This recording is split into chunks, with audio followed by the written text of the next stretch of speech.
working on my CRV today. This is 2011 Honda CRV, and I'm replacing the oxygen sensor. I already removed the old one.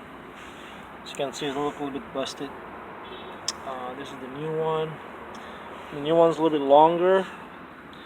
I got this from Amazon, so I'm going to cut out here and show you where I put the oxygen sensor. Basically on the passenger side. Okay, it's right there. You can tell I already kind of connected it, and then it's I just need to tighten it. Now to tighten this oxygen sensor, you need to get one of this socket. It's kind of made to install an oxygen sensor, so you don't have to struggle with the cable. Okay, so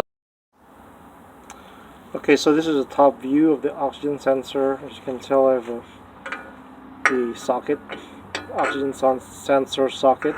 You slide it like this, and it's kind of hard to see, but this is really where you tighten it. You connect it to your normal wrench, and then the other side of the oxygen sensor is this electric socket that connected to that blue, the one over there. I'm pointing my finger. That blue little connector there. Okay, so this goes there. This side is shorter, and it goes click like that over there. This is the final result. The oxygen sensor is in place, and then the cable is basically go from there to the middle part, and then curve it a little bit. I use a zip tie to tie it into the clip area, and it goes to that blue socket at the top. Alright, hope this helps.